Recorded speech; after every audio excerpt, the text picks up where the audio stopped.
Vijay sir, Adil sir, and Rajshri, firstly, a warm welcome to you all at the 23rd edition of the UK Asian Film Festival, and congratulations on Nirvana Inn. Thank you. You. So, I think, Vijay sir, beginning with you, I mean, I believe Nirvana Inn is your second feature film, and the style of cinema is quite different from Revelations. So, what drew you towards exploring the psychological horror genre in particular?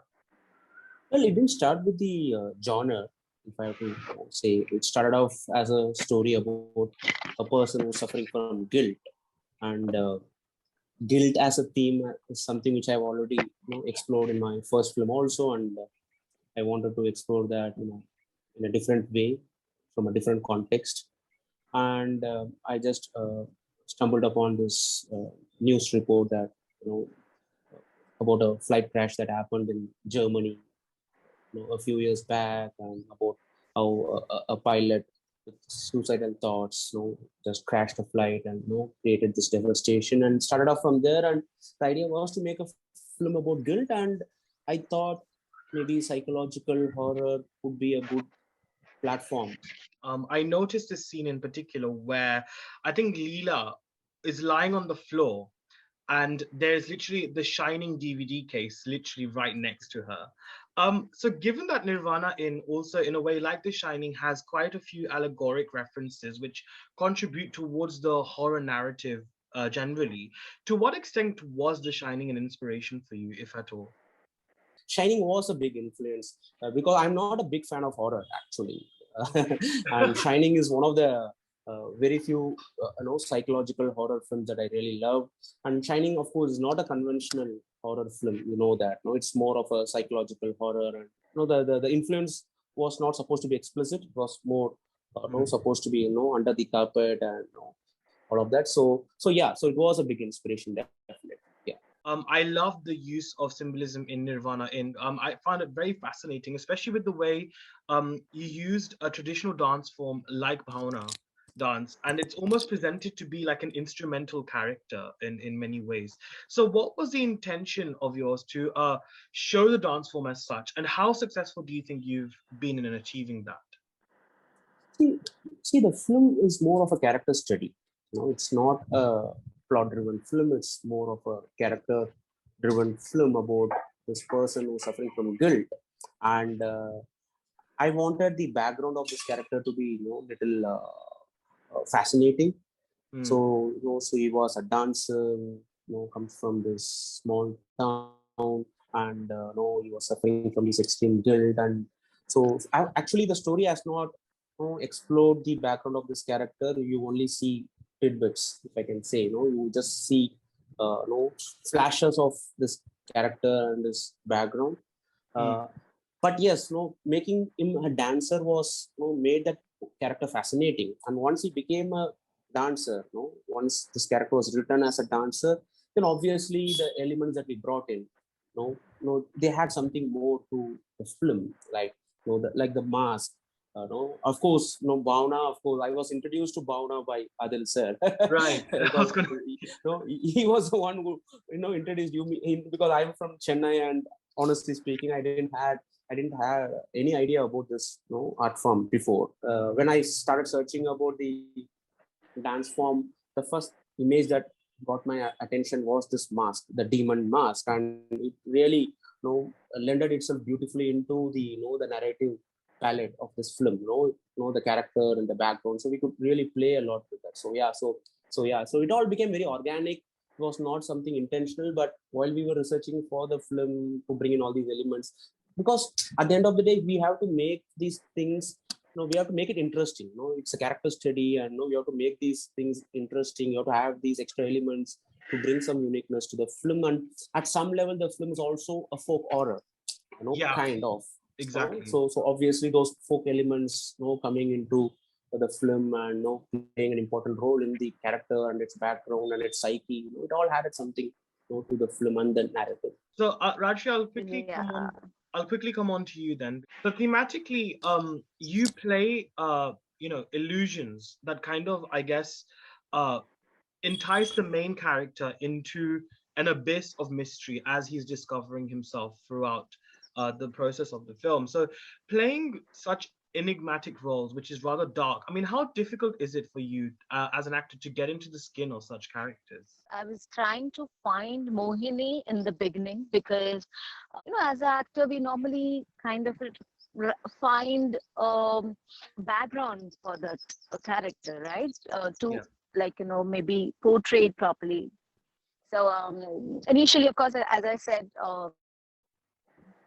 we were looking for how Mohini will be, what kind of costume she will be wearing, how she will talk, how she will So as Vijay said, she will have a Mohini background as a Mohini dancer. So I thought for Mohini and a Bhavna dancer. That's what the he gave me a base for Mohini, and that's how the arc was already there. And I thought, this is how she will be.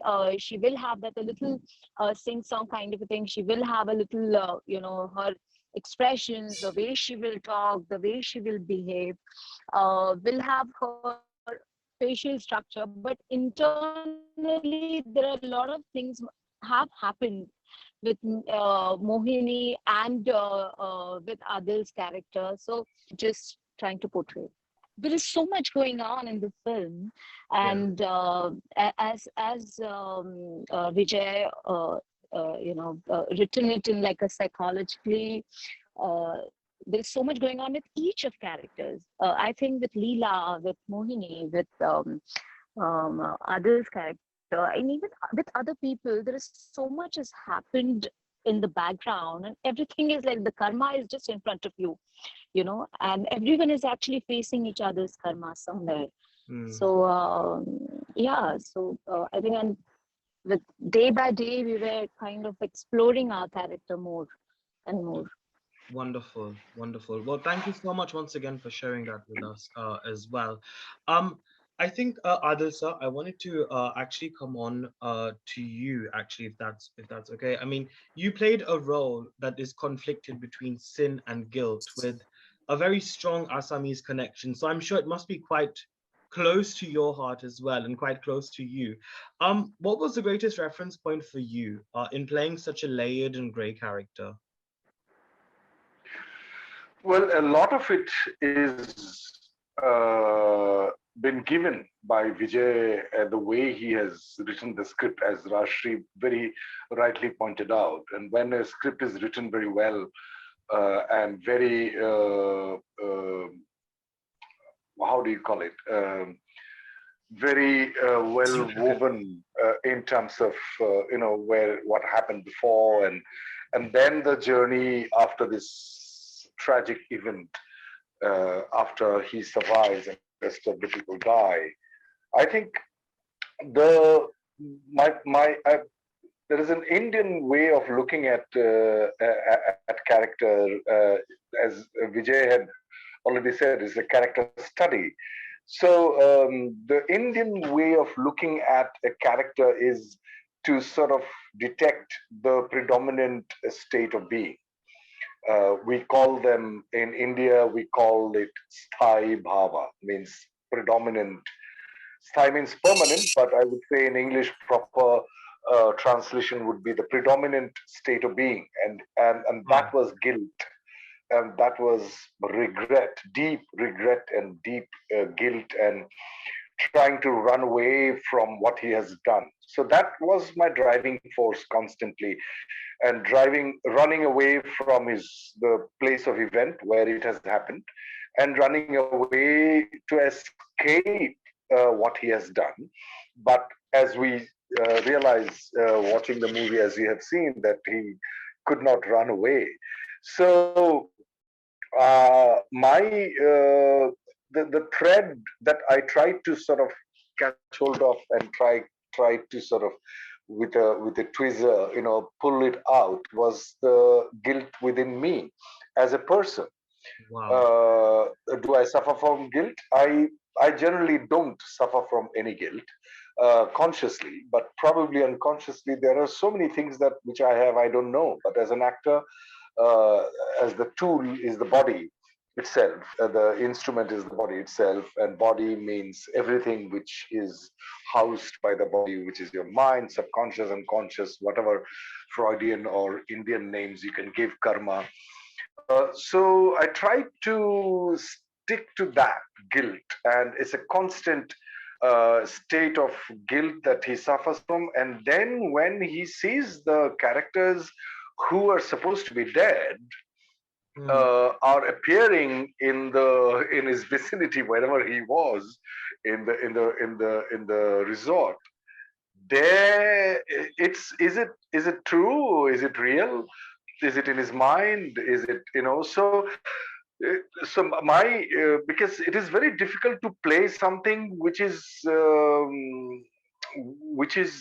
doesn't have anything to hold on to, so Yeah.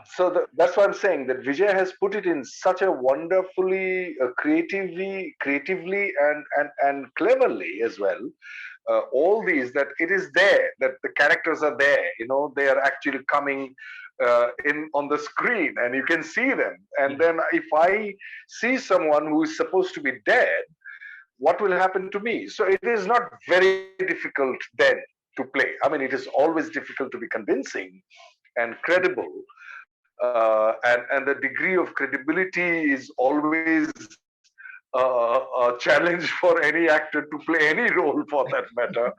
So I struggled with that, and Vijay was there to help me out all these whiles, and these wonderful co-actors that I have.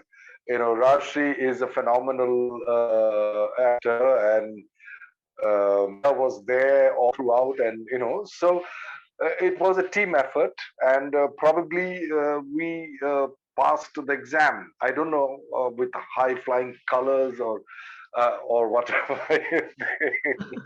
But it was a lot of fun to play that role. I tell you, I had so much fun. It was I think intense, but fun. A lot of fun. mentally and emotionally, what sort of preparations does an actor actually go through in order to grasp such characters? Like how Adil spoke about his guilt. What did you have to introspect upon to bring out Mohini alive on screen? Yeah, as Adil has put it so beautifully, and actually said this, like I also have the same thing to say. When we portray any character, we find out what is there, something which is in us too. Mm, right. What is that something which I have also gone through.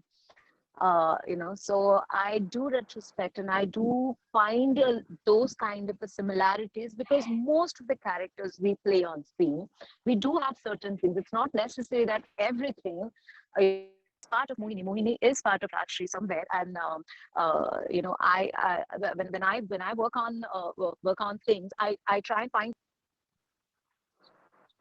Yeah, but I think even though I think we lost Rajshri, I think because of the network issue, but I think from the bits that I heard, I believe she was just talking about how there's always a gray shade within every one of us, and somehow it's actually not something which is as surprising that you see this part of that character within yourself. So I think, just to summarize, I think that's the best way I can clarify. So I think, moving on, horror is a very difficult genre to master. I think that and comedy are perhaps the most difficult genres, I think, in cinema at all. But I think, Vijay sir, to an extent, you definitely seem to have gone into the right direction with Nirvana Inn. So what would you say is the most convincing way, I guess, to make sure you convey a scary story more compellingly and more convincingly? What would you say is that right aspect, do you think? Well, to be honest, I won't call Nirvana Inn as a horror film. But as you said, horror is a very difficult genre to master and execute. But I told you, that I'm not a big fan of horror. When I say when I'm not a big fan of horror, I'm talking about the conventional horror films, where you will have these manipulative camera movements, scary jump scares, and all of that. So they don't really talk to me really, and I've never been a fan of those kind of films. But films like Shining, or you take a lot of these great psychological horror films, or even you take a lot of these Hitchcock's films. You take films like Psycho and Birds and all those great suspense dramas made by Hitchcock in the 60s and the 50s. Most of them also were kind of horror films. Or you take films like Persona made by Bergman. It's a psychological horror film, but not in the conventional sense. And I feel making those kind of horror films is very difficult. Making conventional, with due respect, making conventional horror, see, making any film is difficult. Because you have to bring so many people together, and you write something and then you go there, and so many things change. Making any film is difficult, but making horror films, good psychological horror films, is even more difficult, because you have to hit the right notes continuously, constantly. Now that is not easy. Like while shooting it, while you can write it, but then while shooting it with acting and then post-production, like with this film, we really struggled with sound design for 6-7 months, because I particularly was not sure about the kind of music that I wanted to use for this film. Because a film like this, you have to use music in a very diligent way. If you overuse music, then it will become like a cliche. It will become a caricature, or you have to use it in the right way. So if you put more music, then it will become more dramatic.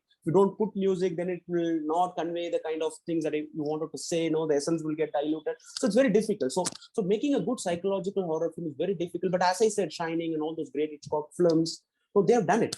So they have done it, and they're still doing it. Like David Lynch made films like Lost Highway and Mulholland Drive, and great psychological horror films. So I was remembering as Vijay was talking about, naming certain films. My most favorite so far is Rosemary's Baby. Yes. Oh, that just spooked the hell out of me. And the best part is that it didn't show any horrific visuals. It was just a masterpiece, according to me. Yes. So, probably as an actor, I think the only possible way that I could explain this, the question that you asked me, is that just to be credible and to believe in the scene and the background that you had been given, and the background which hasn't been talked about in the film, and you bring it on your own, and to dive deep into the moment, keeping all these 5 Ws: who, where, when, what, and why, and what do you want, the 6 Ws, what do you want, at all times, and not let go of that. It's like almost being on the tightrope walk at all times, governed by these 5 or 6 Ws that I talked about. What are you doing? Who are you? When are you? Why are you? And where are you at this point of time? And what do you want now? And what is going to happen after this? Because as an actor, you know what is going to happen in the next scene. So you have to find a way to walk on that tightrope and give another step towards the next scene. And that's probably keeping the micro in your constant vigilant consciousness, and the macro in the awareness. You just walk with the help of the director, and the director lends you her or his hand, and you follow that. And that's the only thing that I can probably contribute as an actor to the film, or probably any actor can come up with certain suggestions. I remember I encroached the boundaries in this film a little bit in one scene, where I come in to collect the key from the last scene, where Rajshri was in the police station and she had been found, and I go in to collect the key. I didn't know there would be the key, but there, I guess I was like, oh, okay, let me come in this way, and the camera can probably come to the hand. Just suddenly I was encroaching. Then I realized I shouldn't have, and but for some reason, because we were in a, I was just trying to do it quickly, probably that, and Vijay had been very generous not to be offended and let that pass. So I apologize. I realized because there is a video of that particular scene Wow. that I was saying that okay, let's do it this way. Oh wow. I want to see this. I generally don't. I not generally. I No, but that fanatically. was our first day of the shoot. That was our Was first it? day of the shoot, I guess. Yeah, that was the first day. I remember that was the first day, and we were just figuring out, how. Like I remember how Mohini's hair will be. Will she'll be long hair? Okay. This, that. We're just trying a lot of things. Your entry was there, so yeah, it was our first Okay. day, So and yeah, Well, so yeah. Sorry, please go ahead. yeah, Please. Vijay. No, I know you don't have to, really apologize for that because I believe that it's very important that, especially in a film like this, where Yeah. any film for that matter, in a narrative film, the actors are very important because the film is about characters, and at the end of the day, the actors are the ones who are playing these characters. So, no, even I personally don't really believe in rigid camera movements. Like, no, I always Yeah. tell my DOP that no, we have to first allow the actors to they have Be to comfortable. find Yeah. find space within that space. They have to find something in that space. So we always try to not do a lot of blocking and things like that. We allow the Yeah. actors to move freely, and then we choreograph the scene accordingly. That's Yes. what Yes. I always do. So if you have changed something in that particular scene, I don't think it was for the good, because No. ultimately as actors you have to feel comfortable about it, because no, I know that but that scene was but shot in a very cramped Vijay, place. So yeah, but what I feel, uh, this kind of a movie, I think everyone has to be that character for that scene. Like DOP yeah, has to be Mohini, Yeah. to Yeah. understand how it is. Even the music person, the sound person, everyone is one at that time, I feel. And exactly. they add a lot of things in a scene, because a lot of times I just walk, but just my walk is says so much, with the camera movement, with the music, with that kind of a editing. So you say so much just with my walk, or just with my one look. Yeah, cinema is a collaborative art, and at the end of the day, everybody is important, especially when you make an independent film like this, where you have a lot of constraints, in terms of money, resources, and all of that. You have to really, everybody should be on the same page. And yes, no, I agree with Rashia on that. I was particularly talking about this scene because, no, since Adil sir were talking about, uh, the scene, and now he has to redesign the The space. blasphemic act that I did. No, I was answering in specific to that, because it's very important that the actors feel free to use the space according to their to their comfort, without Right. affecting the overall scheme of the film and the Of character and the course. scene and all of that. So that is very important. That's why I always prefer to first not to block the scene, but we always try to find Yes. something Yes. within that scene, allow the actors to move freely. And once we do that, then we see how we can put where to put the camera. No, not the other way around. Like, no, we put the camera first and then we ask the actors to come there. No, that will look very stiff. No, that is that won't work. No, in a film like But this, or for that matter, but in any film. sorry to interrupt you, No, Vijay, again. please. The only place he blocked me was that scene where I was confronting the young girl. He made me sit on the chair and said, "Okay, this is where you have to sit, and you have to face that." But I Yeah, enjoyed that. I enjoyed yeah, that.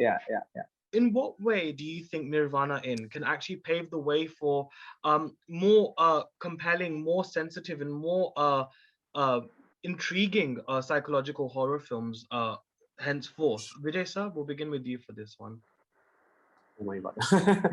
I don't know. See, the thing is, things are generally getting very tough these days. Yeah, With the true. pandemic, and forget about psychological horror. To We all are think, actually going through that. yeah, to think and write and make. So yeah, so forget about psychological horror. To think, write, and create anything that is against the grain. That is something which doesn't conform, to the rules that exist here, right? So it's become very difficult. And this pandemic has only amplified that problem for us, I would say, in spite of OTTs becoming a big rage, and a lot of new content coming onto the digital platforms. Most of the time the requirement is to just follow the rules and make things conform yourself to the rules and all of that. Like, this film could have been made as a very typical horror film also, but we chose to make it in a certain way because that's a film that I wanted to make, and that's a film that we all wanted to make as a team. No, I'm sure Adil sir would have never had the interest to play the lead role in a conventional horror film that had all the tropes that you were talking about. That no, for that matter, Rajshri or other actors, and I particularly definitely wasn't interested in making that film. Yeah, no. So we deliberately chose to stay away, from all those things. But in the process, it makes your film a little tough. Right. In a commercial sense, you try to do something different, but then the way people see it becomes a little difficult, and then the market forces it all becomes difficult. So maybe that is the reason why India has not seen good psychological horror films, because psychological horror is a very niche genre. Right. It's very tough to sell. Even as a pitch, it's a tough pitch. You go and tell somebody, like in Chennai, if I have to go and use the word psychological, the first thing they say, no, don't use the word psychological. Use suspense, use thriller, use anything else other than psychological, because that is a forbidden word. Because that will confuse people. Why do you have to confuse people even in your pitch? Because you are here to ask money. So maybe that is the reason why we are not. Like, I don't think a film like Shining or Rosemary's Baby or Persona or all those great, even take Midsummer, which I really love. Oh God, yeah. By Ari Aster. Like, I saw it in a theater and I was astonished by that film. It's a folk horror film. I don't think we can even conceive a film like this unless until you put songs and no unnecessary things into that. You have to make it palatable. Unless until you make things palatable, nobody's going to touch it here. So maybe that is the reason why we have not seen those films over the years. Maybe Adil sir can add to it. Yeah, this is what I think. Yeah. Yeah. I think he's absolutely bang on. To be able to make it, one has to have a lot of money. Even if you have the vision, if you have the craft, if you have the talent, and if you are obsessed with this particular genre, and equally equipped with the craft to make it, I don't think, as he said, that someone will buy it. Someone will pay. Unless you have your own money and you want to just. You want to spend some money. It is very difficult to sell. And I hardly have seen, I don't even remember seeing a horror film or psychological or paranormal thriller, I keep calling it. I don't call it psychological horror. I call it paranormal thriller. So that's sort of, steering clearly away from psychological the world. So paranormal thriller, I haven't seen any film as Nirvana Inn. I don't remember seeing such well-made. There were two films actually. Sorry? There were two films I immediately remember. I feel Raat was psychological horror. Okay, I haven't seen. Con with Urmila Matondkar and Manoj Bajpayee. Yeah. So but there are a couple of Indian films too. They were both Ram Gopal Verma's films. There are a couple of films, and Raat and Con. Raat, where Revti was part of it. Ram Gopal. They were both. Long time back. Psychological horror film. Yeah, not recent times. Yeah. No. Not recent. Recent also there are couples. Don't remember the names now. So it is difficult to make, I think. Yeah, absolutely. But I think on that note, I think the fact that we have a film like Nirvana Inn, I think is a fantastic step towards that direction. And I think it's always great for cinema enthusiasts or people who love to watch amazing styles of films, I think, to see a film like Nirvana Inn. And I think on that note, I think a huge, huge congratulations to you, Adil sir, Vijay sir, and of course Rajshri. So thank you so much for joining me as part of the Q&A for UK Asian Film Festival, which obviously runs from 26th May to 6th of June. And wishing you all the very best, and congratulations once again. Thank you. Thank you so Thank you so much. much. Anuj. Thank you so much. Thank you so Thank much, and you. thanks for having us. Thank Thank you. you.